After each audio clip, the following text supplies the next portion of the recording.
My employee mentioned, I guess, Roman's going after Rico. Is that correct? Yeah, well, this happened last week Okay. on Tuesday. Okay. But then to cut you off, let me reiterate that. He doesn't go after anyone. At all. I just got bit by him, but Okay. what caused it, so fast forward, he's 13 Yeah. plus. He's a senior dog. We've sold a home from Berwyn, moved to a new house. We've been there just a year, so it's a brand new home, from a 2-floor to a 4-floor. Okay. He was diagnosed with like arthritis probably 2 years ago. Okay. He has Joint issues. obviously, and then gum disease is prevalent in his mouth. Obviously, we don't know if he's in pain at times. Doctor says he's not. He's fully vaccinated, fully checked up. Yep. Doctors take care of him. Fast forward to what happened. He has bit, as you can see, he's shaking. He has bit him in the past. But again, this was when he was playing with the bone. Oh, sure. So And this we is have- one time. So that time, and Stop. Wait, Okay. let's go to mine and then he can understand, because if it says attacking, that was incorrect. So he's not like citing me, like I'm gonna kill you. It's more of, that happened once, it's because he removed a bone, he was playing with it.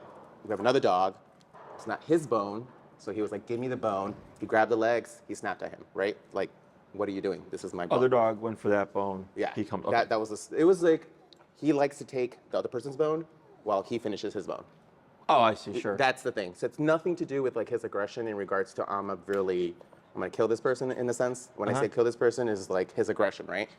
Today's visit really triggered because we have 3 dogs. We have a puppy recently gained. Including this dog. Yes. So we have a Boston Terrier, a Frenchie. The Frenchie is 8 months. The Boston Terrier is 2 years old. Okay. The Boston Terrier and the Frenchie is not fixed. Boston is. He has the poop.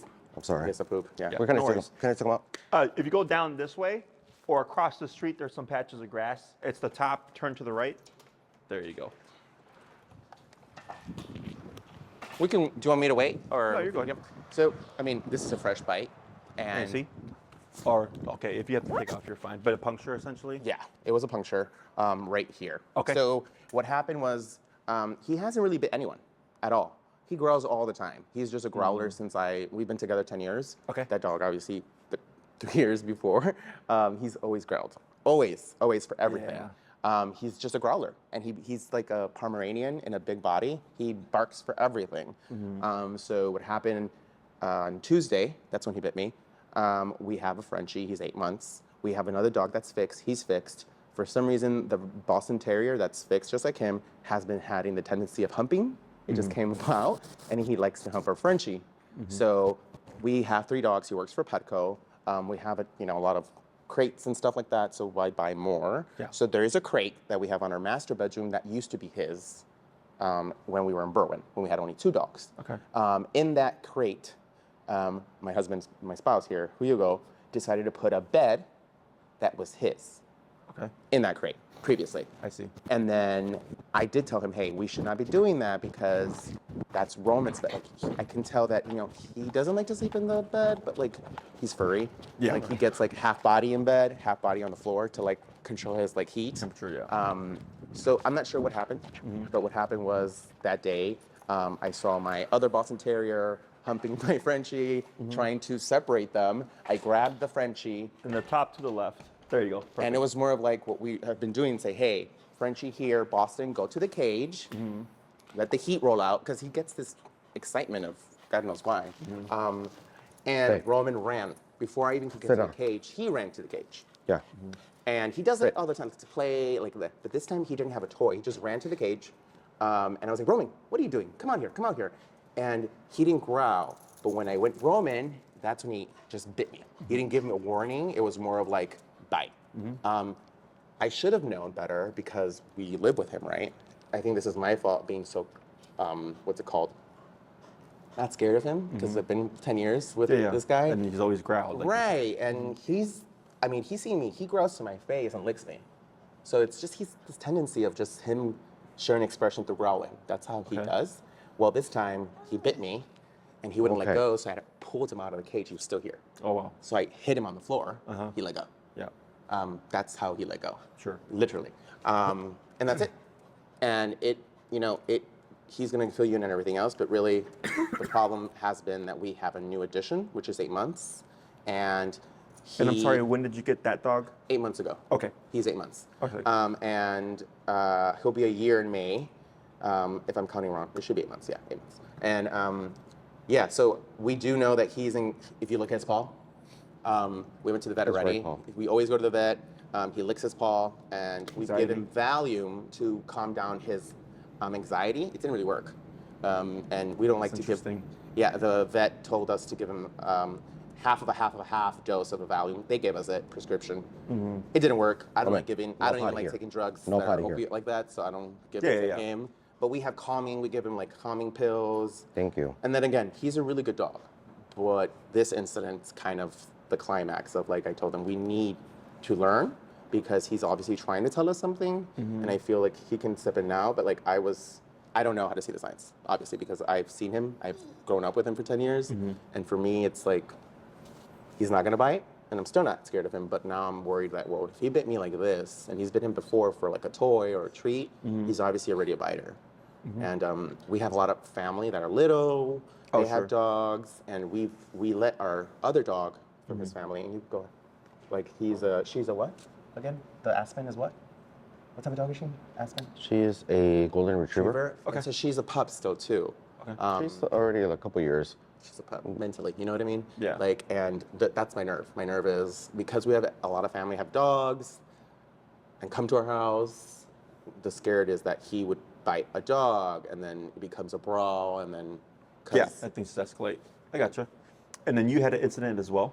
Yeah. Oh, can you describe that to me? So the incident that happened, this was back at our previous house in Berwyn. Again, we had the 2 dogs at that time. It was only him and the Boston Terrier. That's about 2 right now. So I gave him a treat each, a bone, and he obviously devours his bone really quick, and then he's hunting for the other one, right? So if he drops it, or if he's able to take it away from the other dog, he will do it. So that's exactly what he did. And I was upset over the fact that like he went and literally grabbed him from him. And so you have the other dog like, okay, I'm not gonna do anything. So he ran and I'm like, you're not gonna go ahead and take it away from him. So I was really upset. And I know that this is my fault, it falls on me because the way that I approached the whole situation, he already had the bone already in his mouth. Yeah. And as he told you, he tends to just growl, right? So he can be growling at me, but then he will kiss me. So Yeah, he said the same thing. Yeah, growling, that's the problem I feel. Like growling for him is like a universal feeling of down. Does it a lot. Down. He has a toy, he growls. But when it comes down, exactly. He's hungry. So when it came down to like the bone, he wouldn't let go. So I forcefully, I'm like, no, you're gonna give me the bone, and I try to take away. The bone is pretty big, so I'm holding, not Roman, but I'm holding the bone to try to take him away from him to see if he would just let it go, open his mouth and let it go. He wouldn't let go, and I was so angry that I'm like, okay, you know what? I let it go. He was still like holding on tight. So I saw a video where they say that you're supposed to grab him from the back legs, like pull him up, so he's just standing on his 2 front paws, so he can let go. Well, I grabbed him from the back legs to lift him up, and he still wouldn't do it. But in that moment, he dropped it, and he went like that, and that's when like he like bit my like finger. He like grabbed my finger, obviously. And I would Again, he was he wasn't like It wasn't a bite. it wasn't like trying to attack, but like he got my down.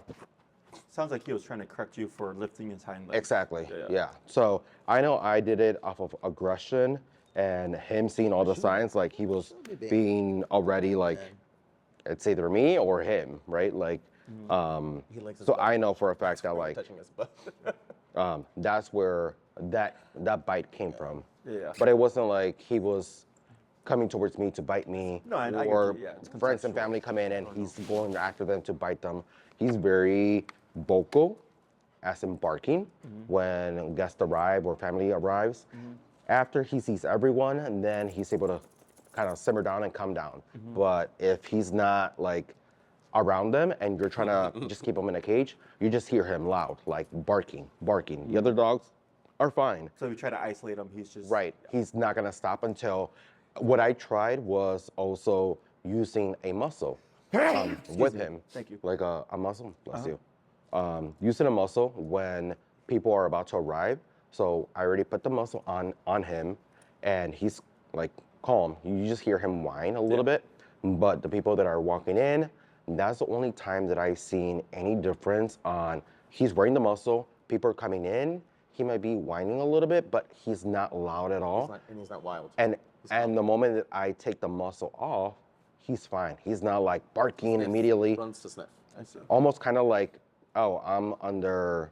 He like knows in a way. Like muscle means calm. Yeah, like I am on a timeout or something, wearing the muzzle, and then. He doesn't like it. Yeah. I'll be honest with you. He Yeah, does yeah, not. most dogs don't because it takes away their primary form of self-defense, which is their mouth. Right. Which makes sense. So like, again, this bite was definitely, I feel, a defense. Like, I'm gonna bite you because you're He's not being listening. territorial, you know. Recently. He, like again, with the whole, it started just as him, and we try to bring his initial dog to like our family when we were in Rogers Park. 2018. This is 2018. Okay. And the other dog was a Boston Terrier as well. Puppy. A puppy at that time, essentially. But he was older than the puppy. Yet we just moved into a new like apartment, right? So this is a new environment for both of them. And he was always alone.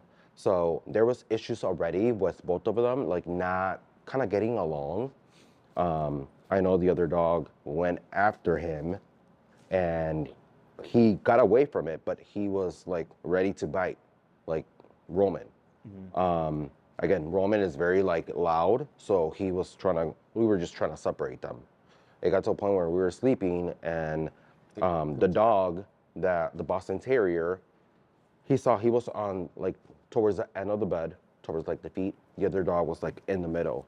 Well, in the middle of the night, the other dog got up and he went and Roman moved and he tried to bite him, but I got in the middle of it. Like he almost tried to bite me, but he was aiming at this one here. Yeah. Okay. So that's when we're like, okay, we can't even have them in the same bed or anything like that. Like That dog is they still need around. to. They do not get along. Okay. Literally, we've tried, and the other dog is still younger, and he actually bit him on the tail already once. Okay. So I This don't know is what with it was. family. Yeah, This is not years with later. family. Okay. Trying to like socialize them again, keep them in. Just not clicking. Like that dog, he's literally smaller.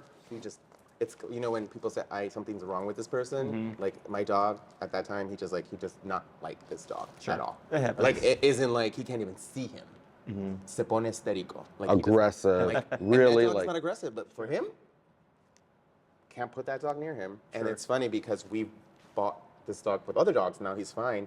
But one thing I will tell you, like he likes small dogs.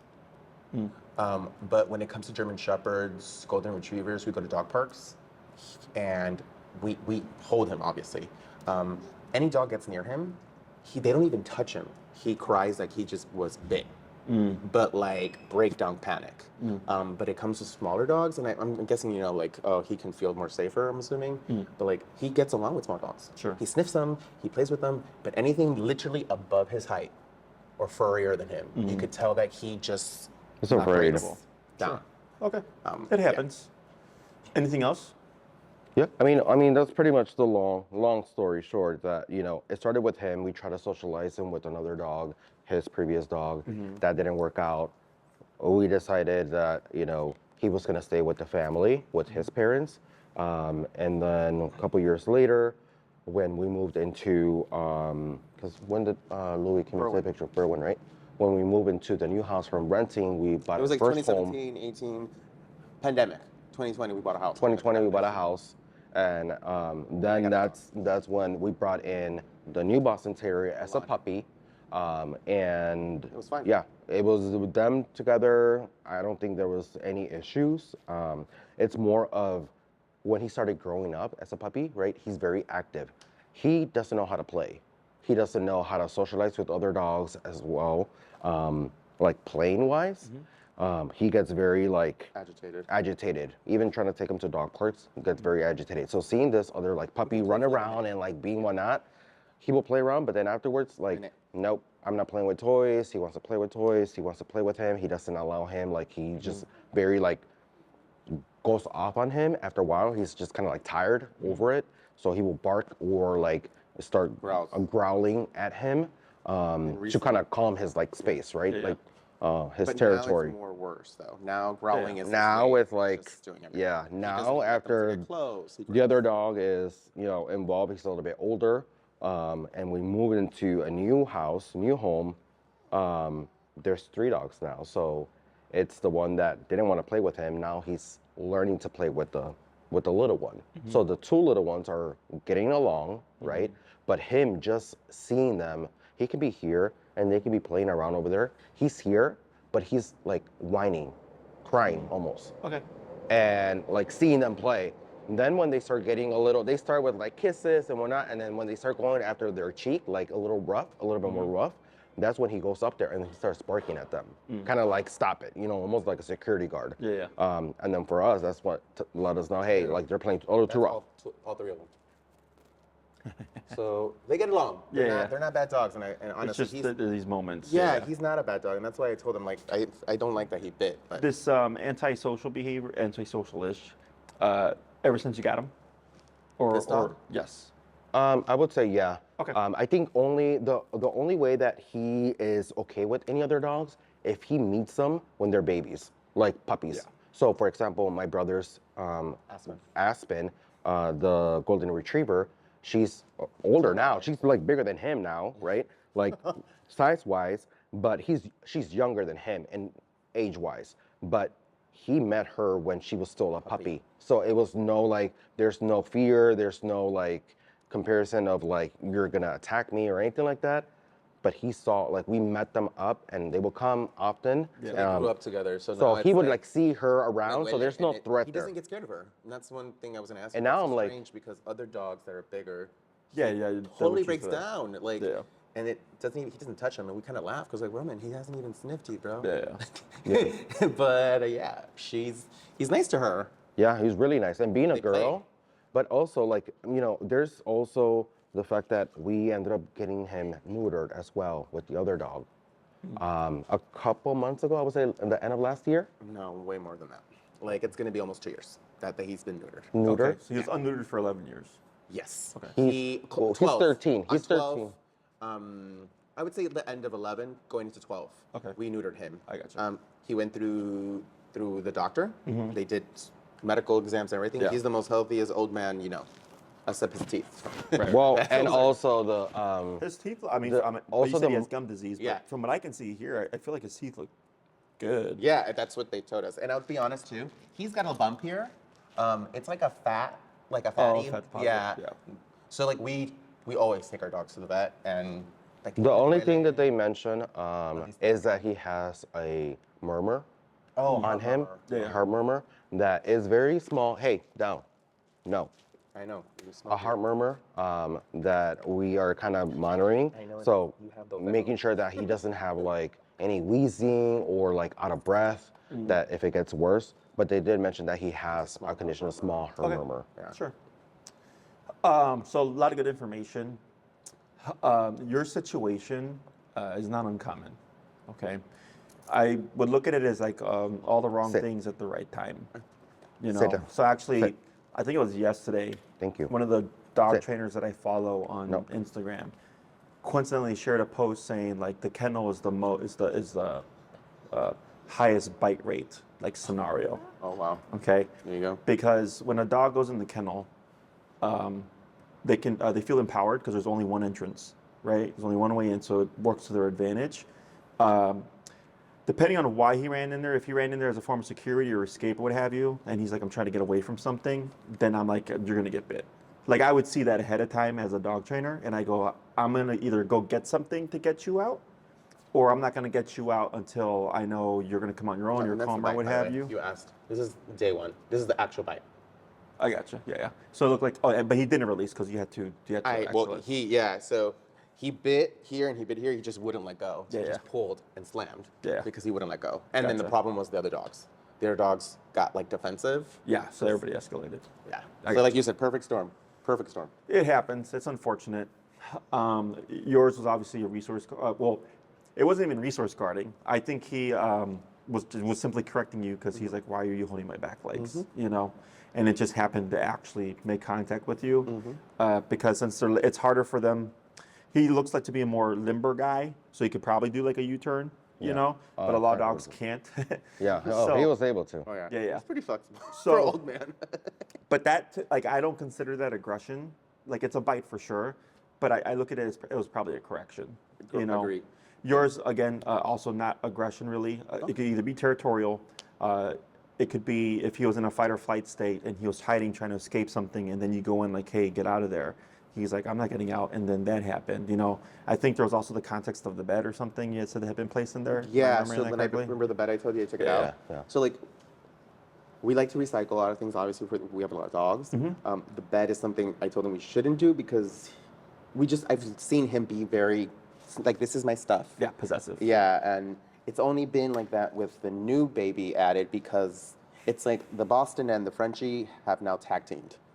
Because the Frenchie and the Boston kind of have the similar energy, right? I can see They're that. just like, ah! And then he goes the same way, but it's literally minutes. And then I'm like, okay, yeah, leave me alone. Déjame. I'm done. Yeah.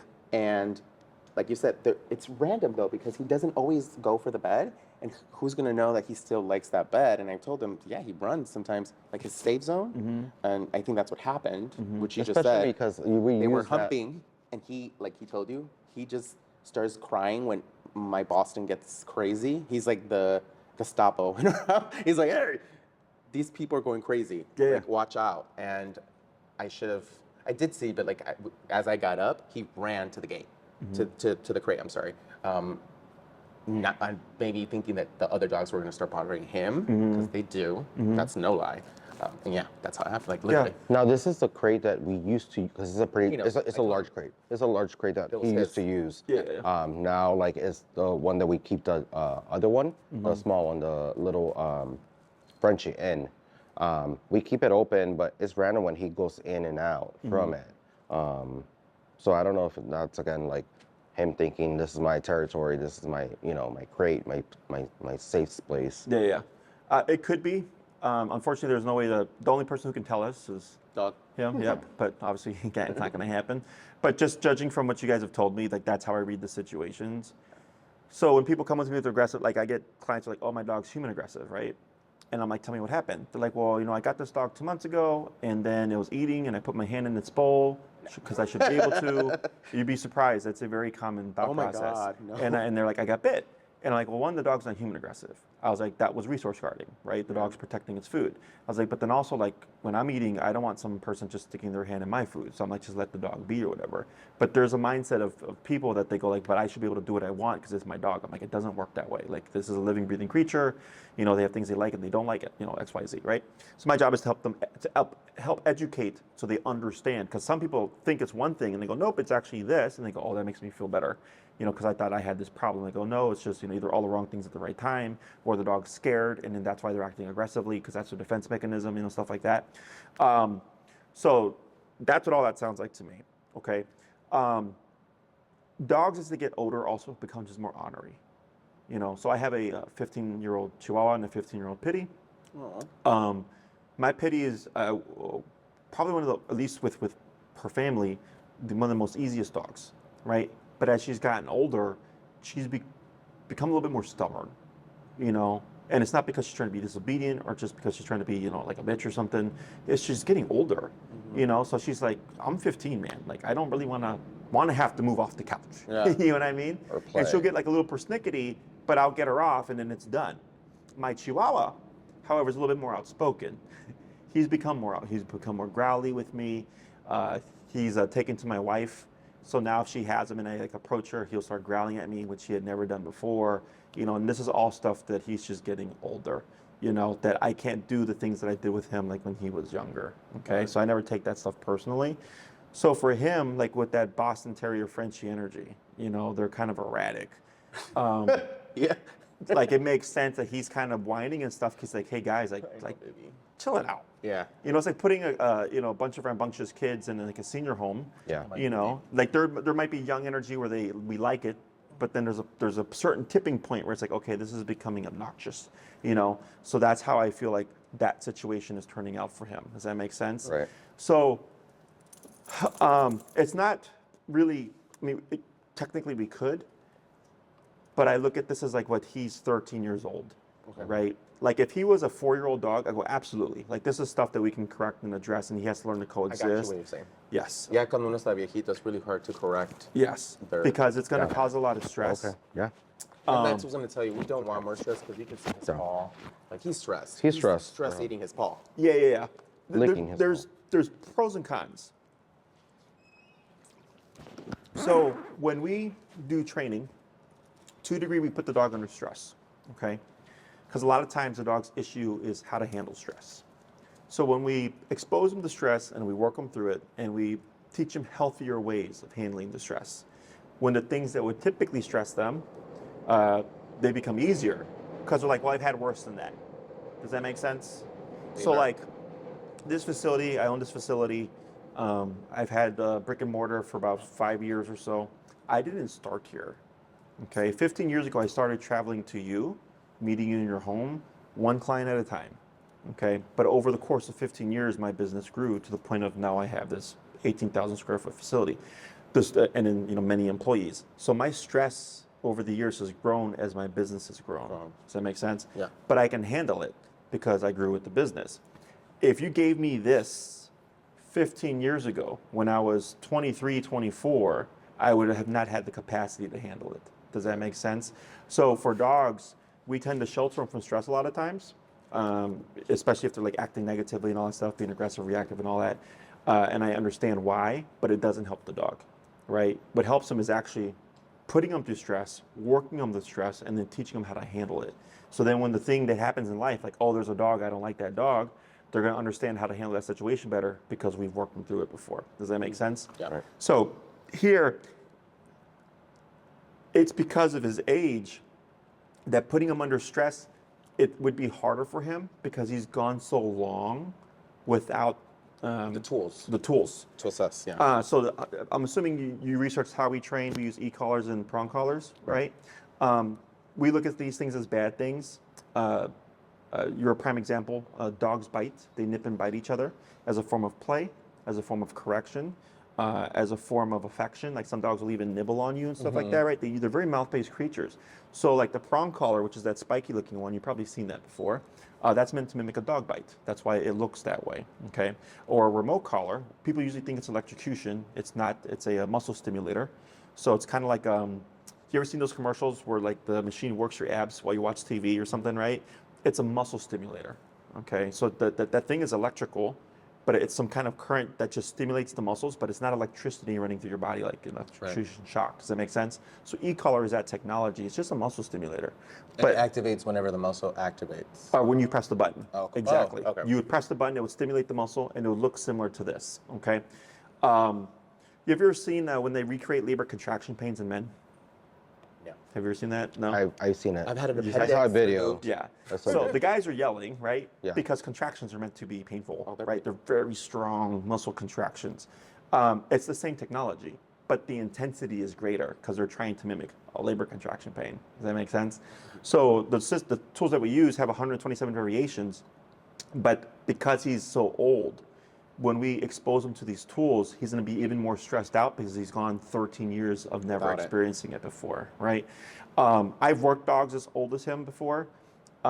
In some cases, because it's a necessity, the owner's like, we have to because we can't put a collar on the dog or we can't do this or that. And I go, okay, then we have to always fix the problem, okay? In other cases, I go, the dog's really old, and then plus he has a heart murmur. I don't know if putting him under that much stress Good trigger. is gonna, like that's the so safety thing. So I think the best thing here is I help educate you as best I can to try to prevent these things from happening in the future. Does that make sense? Yeah. Because it'd be easy for me to tell you like, hey, this is a great tool, which it is. It's my favorite tool. I use it for every dog that I train over 6 months. But I look at it realistically speaking as like, this guy's 13 years old. Now, if you go, no, we really want to fix this problem and we understand, then I go, sure. And I will try to do it as smoothly as possible. But I expect that there's going to be a lot of stress and anxiety until he kind of overcomes it. And that could take a few weeks. It could take a few months. Every case's turnaround is different. But the fact of him being older is definitely going to extend that turnaround time because he's never experienced it before. Right. Okay. Younger dogs are more resilient. You know, like kind of like as young adults, like we tend to get over stuff quicker, and as you get older, like the other day I got sick and I felt it for a couple of days longer Right. than if I was in my 20s. I would have been good by the next day. You know what I mean? Right. Does that make sense? Yeah. So, technically speaking, in his world, you need to be regulating the other two dogs. Does that make sense? The Boston and the Frenchie. We look at that energy, and it can be endearing because it's also kind of seen as Frenchie energy, like they're known as like the clown dogs or whatever, right? But in the dog world, it can be seen as unstable. And then dogs tend to regulate each other. Okay, so have you ever been to a dog park and you see one dog just kind of being a little too much, and then the other dogs start to pursue that dog? Have you seen that before? Right? They tend to. Humans don't do this, right? We would call like the cops to address something, but dogs do. They regulate each other. Exactly. Okay, so for him, you know, if you're in the home and he's got these two dogs, and he's like, man, like someone should really regulate this. I'm getting stressed out because of this energy, right? And I can't escape it because I live with these guys. That's where stress levels start to go up, okay? Which is most likely where like the whining and stuff is coming from. So technically speaking, the humans would then correct the other dogs. He would see this and he goes, oh, you calm them down. That helps him relax because then he goes, this is not my responsibility. Does that make sense? So it's kind of like, you know, my wife's dad is like 77 years old. Let's say it's all of our family with her dad, and then somebody came and threatened us. It's like him stepping in to protect us. He's 77 years old. Right? Technically, it should be me, right? Or the young man would step in, and he would be like the last resort if they got through us. So it's kind of like that with the dogs. Does that make sense? He's like, I'm 13, man. Like, somebody else should really check this because it's unstable. And if that happens all the time and you can't escape it, then it's kind of this just constant problem that's just always around. Does that make sense? And I think we do regulate, but I don't think we heavily regulate, I would say. I think we we get to the point where like when they start playing around, like we see it as playful in the beginning, but once they start going at it where like they really start like going and biting their cheek or biting, like you saw, like their body, and it gets to that point where like, all right, this is a little too much, right? And then we will put one of them in the cage. That's what I was the trying Boston to do, to Terrier. regulate. Like, hey, I know Roman, I'm coming. Let me put him. That's what actually I was doing. That's what we've been doing for the little Boston Terrier, so he can cool off his sexual anxiety. We don't know why. So okay, come on, and he doesn't buy anything. He just goes like, all right. And I feel like that is what caused it, right? And I feel like what you said, the problem that we've been having, I think, is when he starts growling because they're playing. I'm like, all right, Roman, we hear it. Theo, Milan, stop, take it easy. And they're like, they like stop, and he calms down. The problem is sometimes to regulate the small ones, we have to physically walk towards them and be like, hey, what are you doing? And they like nothing, and they calm, and it's like they say we're playing with them in a sense. He then runs towards that mess of what you would think he would say, I should not run to this because they're gonna jump at me, and that's what happens. So like if we physically regulate, as in like the two boys, I go, he will literally go Right behind us. not behind us, but meet us where they are, and then move his tail and like play or something like that. Oh, because he thinks for attention. Yes, and that happens like constantly, and that also goes with toys. Like sometimes the two boys are just rough playing with a toy, and he doesn't like it. Same thing. So then I'm like, okay, let me go like push him away from him, but then he goes and grabs a toy, and then the other two boys are like, oh, he's playing, and then they tag team to play, but he's not playing. Yeah. He, like you said, he wanted maybe a 1 minute touch me, scratch me, and Yeah. okay, bye. But the boys, it's like he opens the door of like, yes, let's play, and then it's like, done. Because they start jumping on him, and then we have to.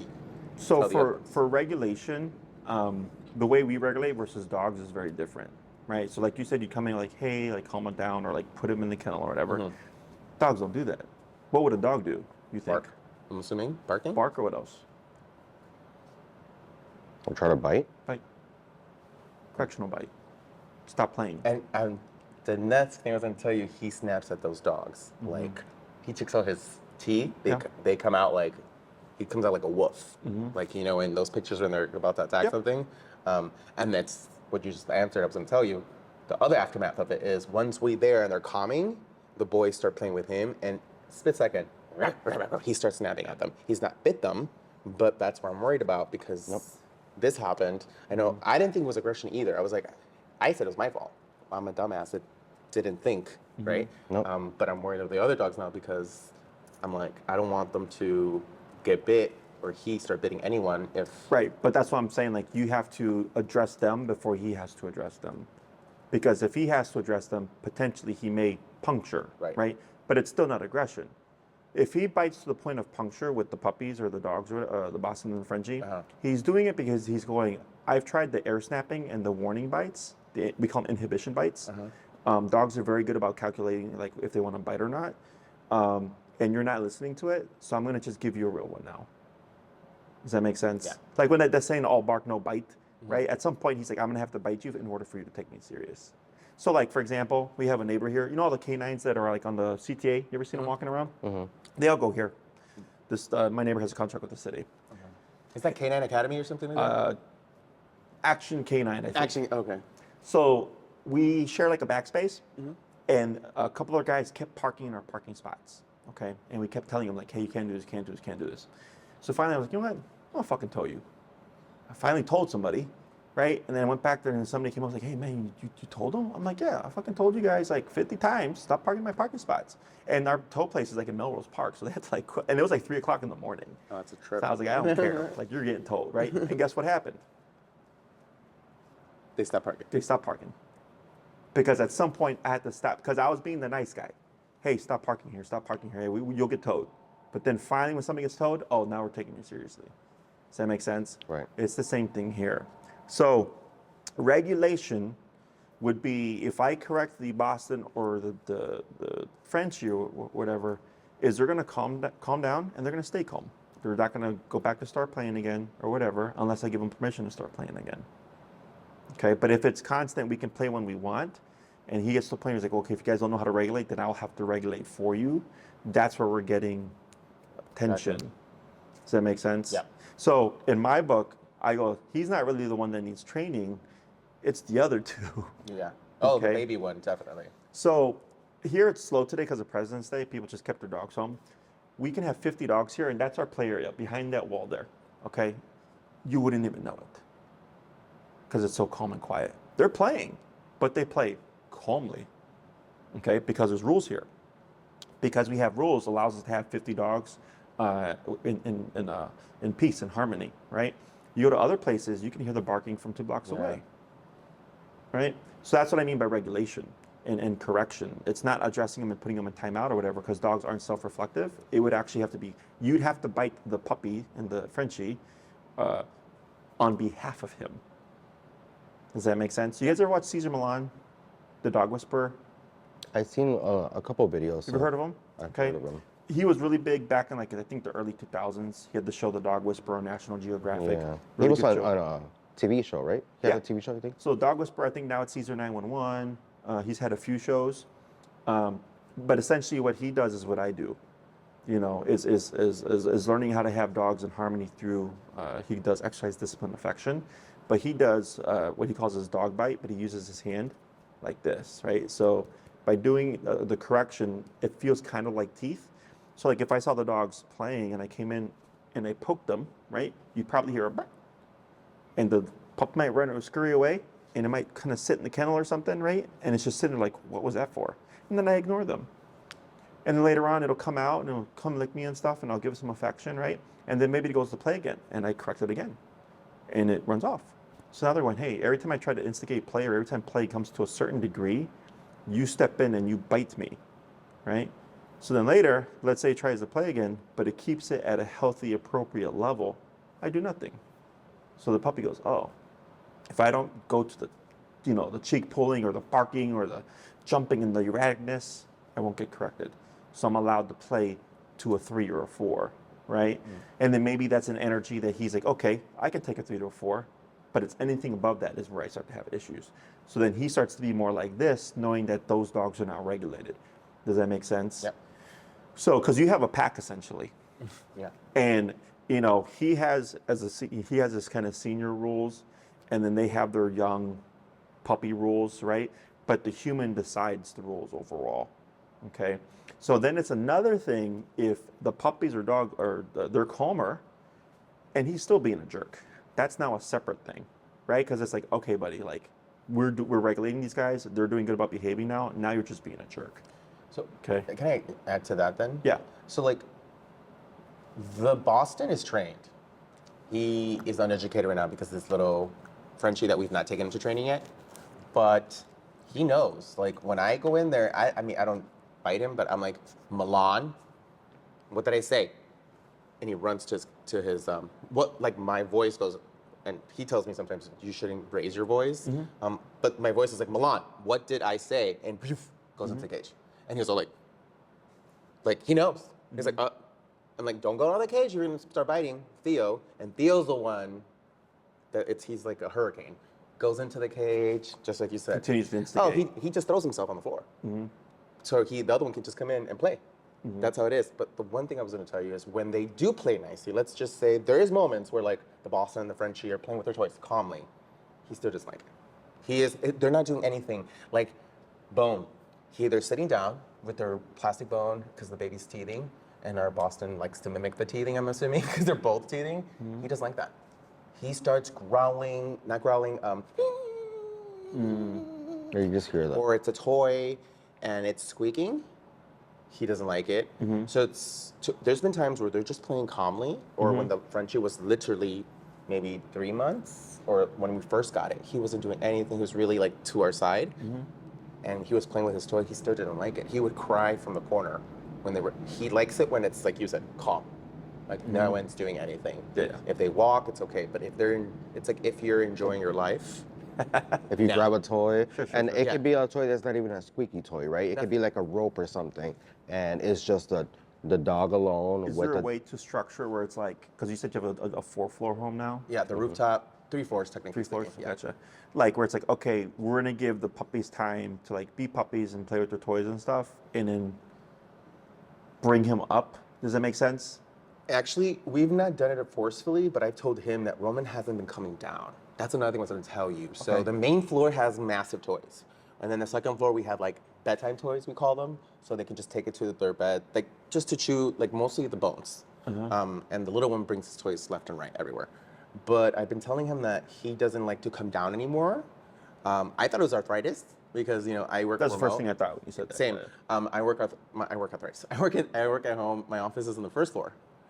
So when we first moved in, you know, they love going up and down, up and down, up and down, thinking, oh, where are we going? Where are we going? And then he learned. He's like, well, no, your ass is staying here.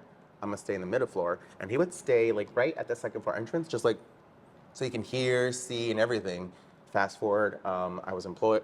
My company got rifted, so I've been home for like 4 months without a job and unemployment, and he now stays on the third floor. Like he doesn't want, and I don't go to my office, right? So I can tell why, but it's more of like the boys, the 2 little ones run crazy downstairs. It's like, oh my God, all my toys are here. And he stays upstairs in either the crate that the incident happened or that bed or on the side of his bed. But he doesn't come down. And even for dinner, for breakfast, sometimes there's been times where I'm like, baby, Roman, Papa, hello, Roman, chicken. And he loves chicken. He smells it. Whew, it's like, he loves this topper too. So it's like, he knows. He doesn't come down. Why? And it could be because he hears the 2 downstairs. Yeah, separating. And sometimes I have to go up, and this is something good that you just told me, right? I feel bad because I'm like, the other 2 are eating. He's older. Yeah. So he's in his bed. I'm like, come on, Papa. And I pick him up. He doesn't growl at me. I pick him up like a baby, and I take him down like a baby. But then, even then, he goes down, he runs to his crate. Yeah. It really sounds he's trying to avoid the other dogs. It's the energy. Yeah. I'm positive. Yeah, that's what I was, and I told him that, I'm like, he's not a bad dog. It's a storm of like, the Boston knows. He's trained. He's super trained. It's the Frenchie, and I know that. But now it's like you said, even when they play nicely, like level 1, where it's calm, no noise, he doesn't like it. Yeah. He's just over it. He's old. Yeah. He just doesn't like anything. So I'm like, I don't know. And I also like, I don't. There's been times where I'm like, all right, you're gonna stay up there, and they're gonna be down here. But then I don't know if that's correct because I also don't want him to feel like we're not giving him any love or any attention, and the other dogs are, you know, like the Boston Terrier, he's very attached to me, like he cuddles with me and all of that, where, you know, he used to jump on the bed, and now he doesn't, like he just stays away, if anything. He's on the floor. Dogs don't think that way. Okay. It's the human. Okay. Yeah. Like, you know, if someone's like your friends go to a party and you couldn't go because you had to work or something, like you feel that as a human. Yeah. Dogs don't. Okay. And this isn't like to hurt anybody's feelings or anything like that. It actually should make you feel better, because it's like, okay, cool. Like, we don't have to worry about that anymore. Yeah. So my wife, I have my 2 dogs. She has her 1 dog. Her 1 dog's like 5 years old. We've not been walking our dogs as much because we have a newborn son. He's 7 months old. Oh, congrats. Thank you. Congrats. And you know, she was feeling really guilty, like, oh, I got to take dogs on a walk. I was like, no. I was like, don't worry about taking them. You know, so just take the baby with the stroller and everything. Like, you don't need to take all 3. She's like, but I feel bad. I'm like, why? She's like, well, they're being left out. I'm like, you know they're being left out. They don't sit here feeling left out. Oh my God, can I pause you right there? We have the same, we don't take him out right now if it's cold, right? The Frenchies, I mean, he can't live with coat. Right now we have boots and everything, but Boston hates the coat. Like, he's, fuck that. And I told him we need to take them all 3 out, because I feel like he loves to go out. Oh my God, he's a winter dog. He literally sleeps in the snow. Yeah. Like, he loves it. The other ones, no. It's like, take me to my business and then take me back inside. But like, I take them all out. I've been the one, actually, I take them out more than him when we are in season. Season meaning summer, spring. Yeah. Oh, I take him out, and it's super nice. He has a difficult time with all 3. But knowing what you just said, that's enlightening, because it's kind of dumb, but enlightening at the same, like, we should have known that. Yeah. But like, I felt guilt, I'm sure you do too, like leaving one end at home versus we take the other 2 out. How do you recommend that? Like, where you were saying, like, your wife, don't feel guilty. You got to get over it. You know, it's not like training. You don't see anything with the dogs? No, so for example, she'll want to take her dog. Well, she wants to take all 3. I was like, if you take any dog, take your dog, because she's 5 years old. My guys are 15. Yeah, it'd be great if they went for a walk, but if they miss out on it, I don't care. I know they don't care, right? Is that they'll like follow her to the door. And she's like, but they're following me to the door. I'm like, yeah, because they're just conditioned. They think when you go, they go. But they're not sitting here thinking, I really wish I was on that walk with them. That's not happening. The human is imagining that it's happening, which is creating the guilt. Does that make sense? It's so dogs live in the present. They don't live in the past nor the future, right? Like, you can look back and regret something from years ago, or you can look to the future and plan for, like, we want to do this or that. Dogs are right now. Oh, they're in the present. Yeah, they're in the present. So, I mean, and my thought process of that is like, we leave him out, and then he's gonna start getting more aggression towards the other ones, because we're giving them more, you know, like we're giving them more priority to walks, or Like, priority walks, cuddles, kisses. You're thinking because if he gets left out, then he's going to create more agitation. And honestly, I thought I was assimilating all of that stress of him, like seeing that, like, there's 2 other dogs, I'm not the only one anymore, and they're getting more attention than I am. So here I am, like, licking my paw until I get to a point where, like, there's no more hair. Like, I think the other dogs, actually, now this connects the dots a little bit for me, are putting him under so much constant stress that he's licking his paw. Does that make sense? Yeah, that's what. Because he can't escape it. Yeah. Yeah. So that's why, like, you know, it's funny, because when I come in, a lot of times one dog may be the problem, and then when we take a look back, I'm like, no, I'm like, the problem's over here. Yeah. So once we solve that, then it should then start to affect the other dog. Now, technically speaking, you know, because it could also just because of age, like maybe he just started doing this, right? Is we could correct the anxiety. You can correct anxiety. You can correct a dog for licking its paws. You can do that, right? But I'm like, but he's 13 years old, and that's the problem. You know what I mean? Yeah, and we put a cone in him, and yeah, you like there's Band-Aid fixes, and I go, it's fine. Yeah. It's not serious. It's not like for example, I had a dog that I trained many years ago, had really bad kennel anxiety, and overnight kennel anxiety. What does that mean? So when there was a he. When he was in the kennel, he'd get very anxious. Oh, okay. He ate its tail overnight. What? Yeah, ate its tail. Literally ate its tail because of the anxiety of being in the kennel. Now, so I work for Petco, and I get to see a lot of the groomers and the stylists, right? So there's all these red flags, like if they're not calm in a kennel, like you can just tell like when they're super anxious and it's like they're shaking and it's uncontrollably or getting a bath or whatnot. Like there's all these red flags that like if they're moving or they're going or getting aggressive and they're around other dogs and they're not calming, they're not able to go through the nails or like cut their nails or go through a full haircut if they're just there's a lot that goes. Exactly. I'm so, I need to take this. I'm Go sorry. for it. Yeah. You can leave your mic. Oh, no problem.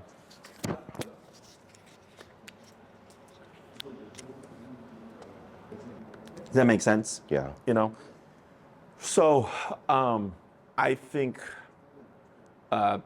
addressing the other two dogs, and then that makes sense because they're younger too. Yeah. Right? Addressing those two dogs, understanding more about dog behavior, what's acceptable and not acceptable, things that are going to change as like, if he wants to stay up on that top floor because he feels more safe there, I'll go completely fine. Like I personally wouldn't care.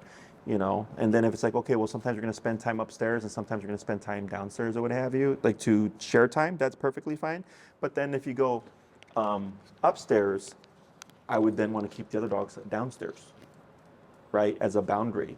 So then if you go up, and that's kind of to meet your need. Does that make sense? You're going, well, he doesn't want to come down to the other floors because of the other dogs. So what we're going to do is we're going to spend some time upstairs with him specifically, but we're going to now create a barrier where those dogs can't come up, and then he can actually feel comfortable, and then you get to enjoy that time with him. Does that make sense? And trust me, this is not something that I would do if he was a 5-year-old dog or whatever. It'd be a completely different conversation. But I'm looking at this and I'm going, he's actually making healthy decisions to avoid things, right? And then he's getting trapped in some situations, right? And then things are escalating, which that's how that stuff works. If you as a human can't escape something, at some point you're gonna be like, all right, well, I think I'm gonna have to defend myself, or I'm gonna have to get physical here because this person's not taking me seriously. And one question, what you were just saying, so like for mealtime is always on the second floor. Everyone has their own section, they're separated, no one is going into their food, thankfully. Like we never have food problems. The little one just likes to eat all the little crumpets that everyone leaves, obviously he's like a little Roomba, but do you suggest like, now that we could separate and not think of like, oh, he's gonna get like sad, should we be moving his meal upstairs and have I think it'd make it easier for him. Like a new, because I do feel It kind of sounds like he favors that. he favors his side of the bed. Okay. He favors that little nook because there's a wall and no one comes after him. Makes sense. And he does like to drink a lot of, and that's another thing interesting, looking at signs now, thinking in my brain, looking back, we have a second, because we have so many floors, we have resting places for water. And he loves the water on the third floor, where he normally likes to chill. Right in the corner, his bowl is right there. And even when we are maybe downstairs, he goes upstairs sometimes and scratches that bowl of water. Oh, I see. Like on the third floor where we live. I'm sorry. Where we sleep. Yeah. I mean, I would be fine with that if you're, fine with it. Only because he's an older dog. If he was a 5-year-old dog, I wouldn't be making you do any of that stuff. Okay. It's trying to, I guess, make his life as comfortable as possible, considering that you got, these 2 rambunctious younger dogs. Is that all making sense? Now, what about like sleeping then? So the whole sleeping situation, like we have the puppy in the crate, essentially the big crate. We will put him there. And then we have like the Boston Terrier in the bed. He will stay on the floor, on my side. Now, the Frenchie, would it be bad to like keep him, like for example, on the opposite room, him alone? Because the moment that like he can be sleeping, but like if, for example, the Boston jumps down or anything, he's like right away, kind of like his territory, right? Like, and I think it's less the Boston, it's more the Frenchie. The Frenchie. The Frenchie can only sleep in that crate like 8 hours. This is a fact. Like I'm a morning person. He wakes up with me. He's up before me. He's like, I'm ready. Yeah. And the problem we've seen is, and this is maybe his doing, I said like, hey, don't let him out that crate so early to train him. This is your bed. I want him to be in the crate. The problem with me is he lets him out sometimes, and I've seen that he runs, like he's like kind of shadowing him. Like he's my brother in a sense, because he like kind of walks with him with walks now. Like we took him some snow walk yesterday and he follows him. He learned to walk because of him, because he didn't want to walk when we were training him. And literally put 2 leashes together, and this guy taught him how to sit, walk, and everything. But now he likes to lay down near him. Like when he lets him out, I don't put him on the bed because he just likes to throw himself. He doesn't. Okay. He sleeps like a human, and then he, boom. Oh, I see. We don't have bed. You know when you have those the rails like a little kid, quesadilla. Yeah, he's like that. So it's like fuck, he's gonna kill himself. So I leave him on the floor. Problem is he always ends up where this guy's Near at. him. Yeah. Near him, and So he might be like in this like corner here, but then the like floor bed would just be like right or right where you are. Yeah. Like there's a floor That's bed, where and he then sits, this is yeah. where he would be at. So he tries to get like as near as close possible to to him. Not to fuck with him, but It's really just like the cuddle or yeah, he stretches, then he rolls over to him, and Yeah. he's like, "Bitch, no." He doesn't like leave me him alone. getting I'm sorry to close. say the B word, No, but you're like he's a loner. He's like, touch me for a minute, and then we're good. No. I don't need that love. He's more like a we call like aloof or independent, you know. Yes. And a lot of this is everything you're describing from him is just like I look at it as just old senior dog. Don't have a lot of patience anymore, Yeah. you know. So I don't think there's an issue with that as long as he doesn't like begin like let's say you put him like in a separate room and you had like a gate or something, right? But then he's sitting behind it whining the whole night. Yeah. That's where we start to get problems, right? So then, and I'm sorry, this is the puppy goes in the kennel. The other dog sleeps on the bed. Yes. He sleeps on the floor in like a little nook, but sometimes that dog on the bed will come down. No. Okay, it's the puppy. It's the puppy. I see. The puppy. The puppy. Yeah. Or The there's fir- times the- when like the we bring the Boston- puppy to the bed and whatnot, but like when they jump down is when like So he would Boston's get. territorial like your wife's dog with him. Not in regards to growling, but he growls at him. So like let's say we wake up. The Boston never sleeps off the bed. He sleeps in between us. Okay. Mostly within his side right here. But we wake up, he knows, he stretches, and he knows when we all wake up, all the boys are waking up from the floor. And he wakes up too, so he normally just gets up and stretches like on the bed. The Boston would jump on his chest.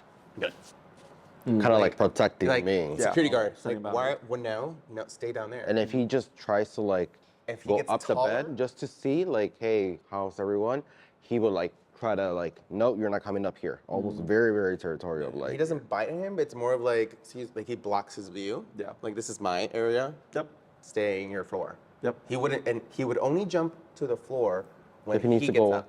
Yeah, if Like, he needs if to he use maybe gave too the much affection to bathroom him- or he wants water, that's the only time that he will jump down. When you give affection to this guy. Okay. Yeah. Like when he reaches down, say good morning, baby. Okay, it's done. Sure. The Boston jumps, and then that's when he starts like playing with him. Like, oh, we're awake. Yay, you wanna play? Yeah, I got That's pretty much it. So that's technically something like that whole bed thing is something that I personally would correct, Okay. right? Because it's not the Boston's bed, it's my bed, right? And then that Boston's setting a boundary to him. Now, technically I speaking, did tell him that once. the one dog that would have the least boundaries, right? Which dog do you think that would be? Frenchie? No. Which dog like should, I guess, have Have- the least boundaries? Oh, him. I'm assuming. Yeah. Because he's been with you for so long. Right. So, for example, with our dogs, if I brought home a puppy, right, that puppy would get like The most boundaries. 10, exactly. Right, yeah. You know, on behalf of my dogs. Because I know if my pit were to be on the couch, well, she's no longer allowed on the couch anymore. Once my wife was pregnant with my son, I put all these no dogs in the bed, no dogs on the couches anymore, because I didn't want the babies on the couch. Dog jumps on the couch and they jump on the baby by Right. accident, right? They don't So I even did know. that right away. But if I brought home a puppy and let's say my dogs were allowed on the couch and stuff, I can guarantee you, if that puppy tries to jump on the couch, it's going to get bit, right? Not in an aggressive way, but in a teach you a lesson way, right? So that's why as the human, I already know this. I'm like, well, I'm going to set the boundaries for the puppy so that my dogs don't have to send the boundaries for the puppy. But then I don't ever have to worry about, is there going to be aggression between the dogs or the puppy? Because they're like, well, dad does everything. There's nothing for me to do. So I can just live my Chill. life. Okay. You see that? So you're thinking definitely start correcting the Boston off the bed. Or correcting, I mean, the Boston can be on the bed if that's how you want to have it. Like, he doesn't care, No. right? Like, that's fine. If that's what you want. The Boston's what I would territory of correct the bed, is though. Yeah. exactly. That's what I would How correct. do you recommend correcting that? The from same, Boston? like what I said earlier, like the Cesar Milan touch. It's hard to explain. Best thing I could advise you is if you go on YouTube, or if you, Oh, is the guy that you're saying. Okay, sorry. if you watch and see what he does, like the OG seasons 1 through 5 with Dog Whisperer are like the best stuff to watch. Okay, I believe it's on Disney Plus. Oh, last I heard, but it's Dog Whisperer. Any of his stuff is good stuff. But season one. Season 1, like he's Perfect. he is unedited. He didn't care at the time. Now he's like celebrity, so he's kind of softened a lot, you know. But you get to see like, okay, this is what Jesse was talking about and stuff like that. Okay. And it's okay, like, to address a dog using energy. We just want to control our energy, right? So, big, loud, scary energy, right? Doesn't dogs like you don't know what you're doing. You're emotional, right? More so controlled, assertive energy is energy that they're gonna respect. Does that make sense? Just like with people, you know, you can kind of see someone like someone's being erratic, like, all right, like you might be dangerous because you're erratic, but like you're not thinking clearly, Right. as opposed to someone who's like calm and composed and like asserting themselves. You know, that's why cops have to be a certain way, right? If you see a cop panicking and being erratic, you're like, why are you a cop? Does that make sense? Yeah. Okay. So, and you have a good idea because you're noting things that are problem areas. I think the issue is just not understanding how to actually Agreed. address them, or like not knowing, like, but you know, emotionally, like, oh, like, but does he feel bad or does the Boston feel bad? I think that's what Dogs don't and care. I'll be honest with you, I'm the disciplinary person in the house. The boys, like I've trained them, we've gone to training, but they even training, they listen to me. He's like Mother Teresa. They love him because he gives them treats and he's the good boy. Like, you don't listen in the crate all day. I told you not to do this, you know, and they learn. He probably wouldn't do that. He lets them go on the bed. And I'm with you. I'm not carrying a baby, but I said, third puppy, can we not have him in the bed? Because it's like, we had 2, now we're gonna have 3. It's like, and I get body heat and all that shit, you know what I mean? So it's like, oh my God, no. And I love him, but brings the dogs to the bed. I'm like, no. You guys would have to have a conversation about what your boundaries are going to be. And it sounds weird, but what I've always told my couples is literally write a list, right, that you guys agree on, and slap that shit on the fucking fridge, right? Because it's like, it's on the list, you know, and it just helps because, you know, we're humans. You know, maybe one day you're like, you have a bad day, like you just want to have the dog on the bed or whatever. I get it. It happens, right? The thing about rules is rules don't care. Rules are just rules. Like we have policies as a business, right? We interact with our clients face to face all the time, which is a good thing, but then also a bad thing. It's a good thing because it creates like a sense of community, you know, friendships to a degree and stuff like that. But then if that person breaks the policy and we come in to reinforce the policy, a lot of times they're kind of like, what? I'm like, yeah, because the policy is a neutral thing that just exists. Right. It's a rule, right? You know, I've had clients for 5 years, and I appreciate them because they've given us so much money. But if you break the policy, you pick up your dog late, there's going to be a fee. Right. You know what I mean? Right. It's not personal, it's business. Exactly. Right. And so it's kind of the same thing when you come up with these rules and that you both agree upon, It's not and you just personal, slap it it's- on the right. fridge. You're like, hey, it's not personal, but that's the rule. Because the dogs don't understand the exceptions. Like you as the humans could understand the exceptions, right? He could say like, hey, I had a really bad day. This is why I have the dogs. And you could say, I get it. You can go ahead and do that. The dog doesn't get it though. Right. The dog goes, hey, I was never allowed on the couch and now I'm on the couch. They doesn't understand it's because you had a bad day. Does that make sense? Yeah. The human creates the gray area, but the dog doesn't understand how to read the gray area like we would. It just goes, oh, I'm doing that thing that I'm normally not allowed to do. Right. Does that make sense? Yeah. So have black and white rules and boundaries is how I created this. You know, we have 50 dogs. We have dogs that are human aggressive, dog aggressive, reactive, all that stuff, and they coexist peacefully. Okay. It's not to say that we never have a flare up. It happens. It's just very infrequent. And then, Okay. like you said, so like putting, let's just say boundaries and everything's intact. He just barks at everyone and everything. That's just his age. That's his mannerism. That's how he just learned to show. You talking about when people come over, like on the walk? People come over. It sounds like one territorial behavior, which is normal. If it's not being aggressive, it's not a problem. He barks for them to, he smells them, barks, and then he moves his butt so you can touch him. And that's a touch kind of the touch me, and he's nice. Like that's his like way. But he just bark. Yeah. Like, and these are people who have been to our house, so these are not like random Joe mailman.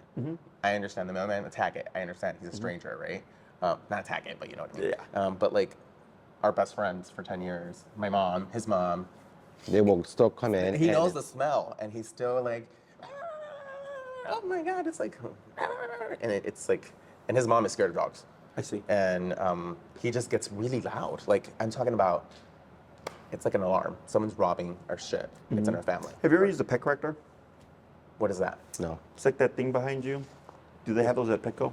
Yeah. Do you know what that is? It's almost kind of like a alarm. It's a can of compressed air. Like the things they use to clean keyboards. right? That's all it is, right? Have you ever tried using something like that? No. So that would be like a low-level correction. Like we use that for puppies and stuff.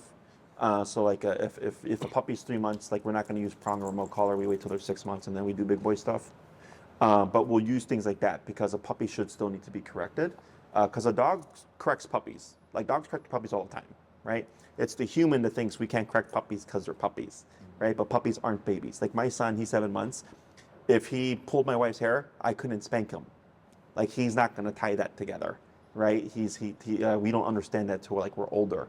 However, dogs as young as 3 to 4 weeks start to begin to understand concepts of like what I can do and what I can't do through physical consequence. Okay, so you could try something like that. I don't invest in a lot of them. Always just try one. I had a guy buy a whole case of them, and the dog didn't care about the stupid thing. So he had like 24 of them that didn't work. So, but when it worked, Well, when do you use it? When knowing that they're coming in, or because he already kind of knows? He's like, they might be at the door before they even like hit the doorbell. He's already like anxious. Yeah. The moment you see him escalate is when we would use it.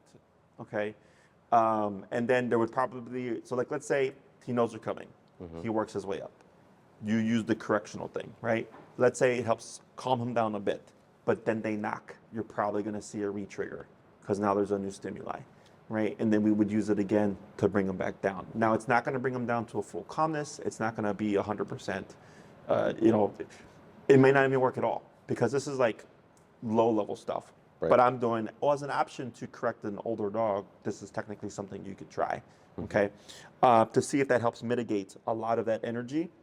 The other thing that we can do, And this is while before he sees the people, or while they're inside the house already. whenever. So like, let's say it's before he sees them, you address him. The moment there's a problem, you address them, okay? But then when they knock, probably gonna trigger, you address them again. Guests come in, triggers again, you address him again, right? Kind of what you do with the Muscle. With the muzzle. Instead of And the muzzle. muzzle's not a bad idea either. If you've noticed, like, well, yeah, like he after 15 minutes, we take it off and then he's just kind of worked it out. I could care less. The difference is, I feel that works really for like the aftermath, like you said, pre-build up. I don't think the muscle works because he starts like trying to take it off and he hits like the wall because he's panicked. He's more of like, take this off versus the aftermath. He knows already. It's I like, see what you're saying. You gotta be quiet if I want to be free in that sense. But yeah. So one thing that we could do is if you wanted more guidance, kind of like, well, okay, Jesse said everything, but like, how are we going to actually implement this? Is probably put you around 6 classes. We wouldn't have to do the tools like I normally do. I will teach you the Cesar Milan stuff. We can use alternative means of correction.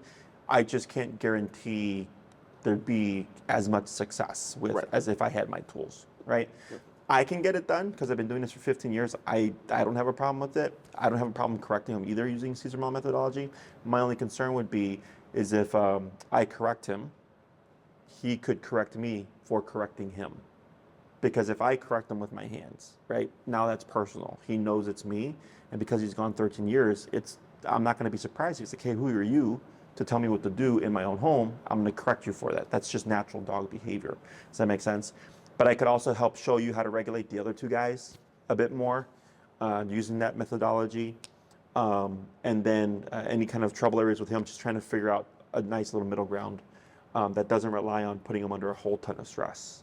Okay? Okay. Other questions? And then those classes would have to be in-home. You guys are in the city? Yeah. We're in UIC. Okay. Just because a lot of stuff is happening in the home. Okay. Yeah. There is a $50 upcharge for each lesson we have in the home. If there was anything that we could do here, I would tell you if you want to save $50, we can do that here. Otherwise, like stuff like, let's say, like people coming over, that's obviously in home. Regulating the dogs or putting up boundaries and controlling energies and stuff like that, probably in home. But if there's anything that's kind of generic, where I'm like, oh yeah, I could cover it at the facility, and you want to save yourself $50, then we could do that as well. That's okay. Okay. I've had this happen a couple of times throughout the years where I'm like, the dogs are, they're older, and I'm like, we'll have to do something in the meantime. That's not going to put them under a ton of stress. Okay. Okay. Sounds good. Any other questions? Nope. I think we're good. Yeah, okay. No, I think. Yep. I don't think you got an aggressive dog. I think you just got a senior.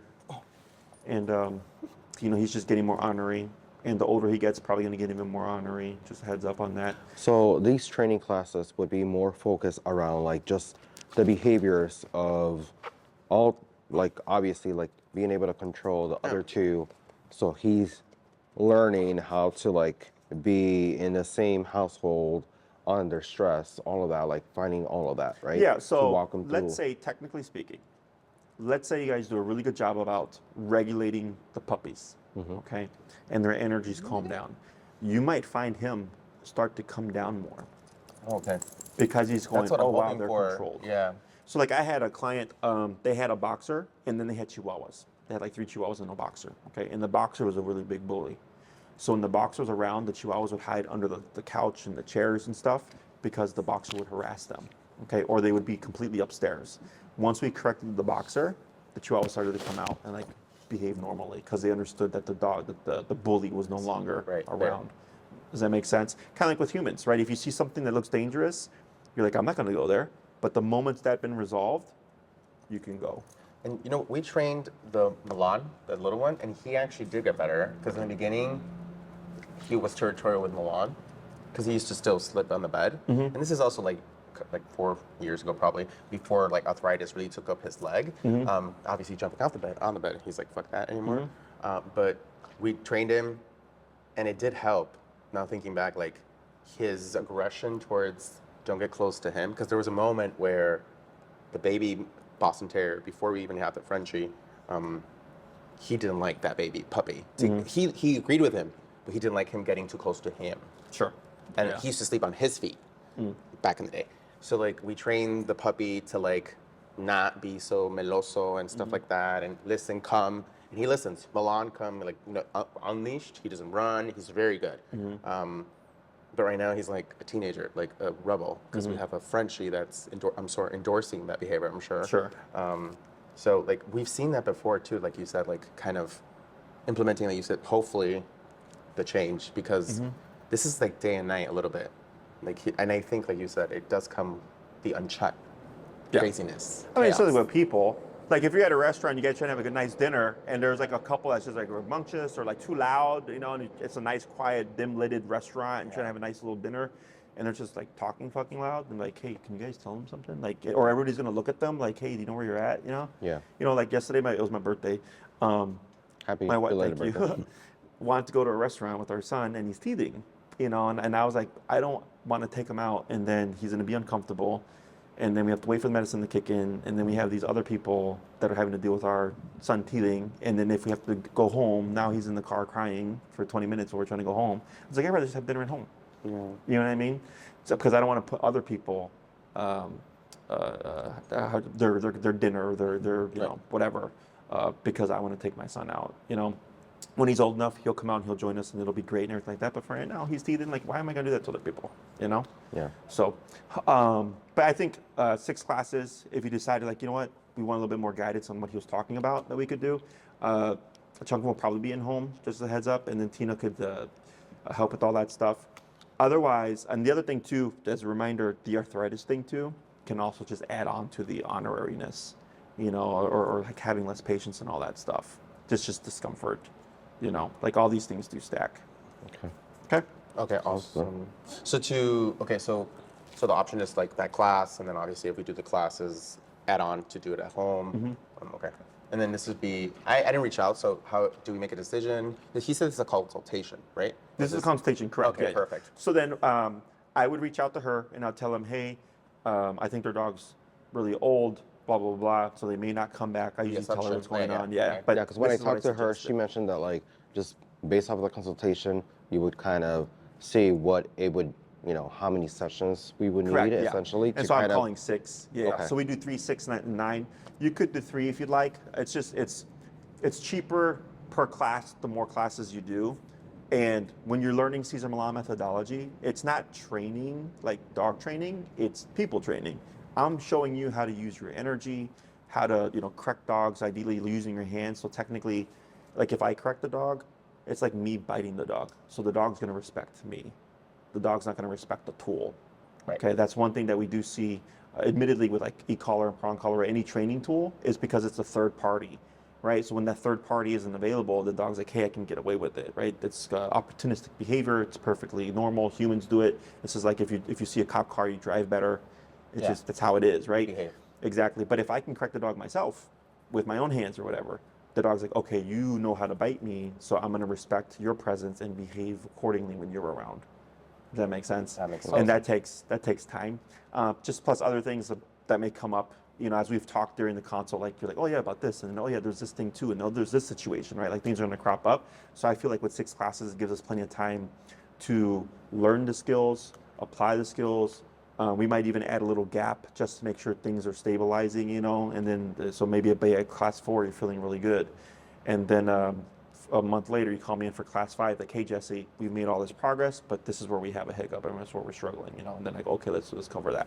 It's really play it by ear. Okay. Behavior, there's no, obedience is easy because I know what I can get done in a period of time, but with behavior and essentially trying to learn how to have a pack, live peacefully, like that takes time and you know, stuff like that. Make sense? That makes sense. That makes sense. Other Your name is questions? Jesse, right? Correct. Sorry, I never. Jesse, You're nice fine. to meet Yeah, you. Other questions?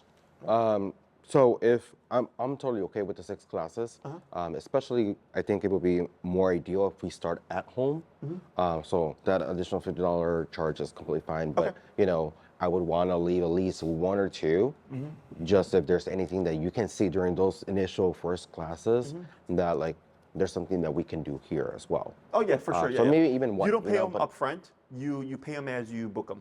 Okay. Yeah, so if you have the first class at home, right, do some stuff, and Book a then you're like, class, okay, second class, sure, and you're like, third class, we want to work on this, and I'm like, okay, that I can do at the facility. So you know, when it comes down to the classes, like I know you said 6, but do they have to be consecutively, like week after week, or what will you recommend essentially? Like, do we start with the class where you go at home and then say, hey, this is going to be your homework for like a week or 2 weeks, just to usually kind do of once a get an week. idea? we usually do once a week. I think in the beginning, we'll probably go to the first, I would say up to 3rd class, maybe 4th, kind of back to back because we have a lot of ground to cover, okay? But then once we covered so much, it's gonna slow down a bit. And that's where I go, okay, apply this, right? And then bring me back when you're ready for the next one, okay? And I do this only because it's behavioral, right? If this is obedience, you're like, this is what we want, I'm like, okay, we're gonna do these classes, and for the most part, it's gonna be just back to back. But if I have a client, for example, doing off-leash training, that takes time. So there's usually a point in those classes where I go, okay, here we're gonna take a break, take time to practice and train, and then come back when you're ready for the next class, you know? So it's kind of like learn play and it by ear. implement. Okay. Exactly. Yeah, 'cause because you can't once really- you get flooded with so much stuff, and then you need time to actually implement. Right. But in the beginning, Consistency, obviously. exactly. Right. So in the beginning, that's why it's kind of back to back. So you could either, do you have like a rotating schedule or something, or do you have a I consistent create schedule? my schedule, Oh, so it kind of works out. Yeah, I it's do completely- have, But Jen, I would want these to start in March because I don't. Yeah. So Oh, nothing one in- thing, I will be out of town from the 21st through the 31st. Just Okay. heads up. Only because in March. Yeah. I work remote, Yeah. and my first day is still the end of the month. So I either right before you go, maybe the first class and 2 class, like you said, like maybe you said week. It would, and when we start, would it be weekly consecutively or days consecutively? So you can book them. So when you No, but you said recommending the first 4 would be kind of, you would recommend consecutive. yeah, Is you that can do like the weekly? first 2 or 3 weekly. Okay, perfect. Yep. So then, yeah, if we start in March, I think Like the second week of March. if we one, start in second, March, and then the because third. right before you head out, right, on vacation, you said. And that would be good because then it gives us implementation period when you're out to be like, well, we already learned 1, 2. You said let's try what to- days you're going to be out? 21st to the 31st. Okay, so I think that 2nd, 9, and 16, if we can keep it on Sundays, if possible, because I do get like, Not the second, the 9. I get Sundays. I have like 3 Sundays out of the month. I mean, I'm willing to like, you know, especially since it's going to be at home, I can work around the schedule. Is Are Sundays there any scheduled limits or- on like what day out of the week? No. As long as I'm available, Okay. Okay. Do you work Sundays? I do. Okay. Yeah, I do. So what you can do is you once you go home or whatever, mull it over, talk about it, make sure you're like, yes, we want to do this, right? Email Tina, hey Tina, sign us up. We want to start in March. These days, 9 and 16th. Perfect. We'd like them to be in home and everything. She'll get you on the calendar. We are paying full in order to get, if you're going to have a spot, it'd be paid in Reserve. full, right? And then you have it for sure the 9th and 16th. You're welcome to book after that as well, like further out if you'd like. As long as we know ahead of time, especially now you guys are at a good time because it's slower. Usually during the winter I get more board-in trains and daycare trains than I do in-persons. Oh, perfect. So my like kind of this is And more we boarded free. them too together, and they're good. And they're fine. Yeah. Makes life easier. Yeah, they sleep together, like a pack. Like Oh. they literally and then not because we wanted them to be in the same crate, but the little one, the Boston, the first was the little one, and it's like their brother, like he sleeps under him when they're crated. Sure. So it's really, I think, like you said, that dynamic of that third person Yeah. dog. Yeah. Right? Yeah. So, but yeah, she'll help you with all the coordinating and stuff like that, and then we just play it by ear. One little the question, because he works at Petco, when you use your tools that are like that, is there a way? I know, like, would this be like going, like, no, oh, you're gonna need A, B, and C. Could we know that what we need maybe for that session, and we can buy it pre-hand, or do we have to buy it through you? That's an open question. I don't know how that Oh works. no, I don't care where you get your stuff Okay, from. cool. Yeah, you get it from Like wherever if you you want. if you give us like, okay, week 1, these are the materials that you need, A, B, C, and D, Yeah. then we can buy it and just have it ready. The only thing the tool that I'd see us using is maybe that one. We have separations, actually. So we just need to remove one and add it, like you said, making sure that he has a little eating area separated from those boys, and the boys can't break through. Yeah, I do. When I do Cesar Milan, it's very little tools. Okay. You know, this is just an option, Okay, so to speak. Okay. that makes sense. Otherwise, it was great meeting you guys. Thank you. Nothing that I haven't seen or heard before. Awesome. Just sounds like pack dynamic Yeah. to me. Okay. Thank you so much. You're welcome. Awesome. Good luck with baby. Thank you. Thank you. Is a boy? We love him. He's a boy. What's his name? We call him Carlito Burrito.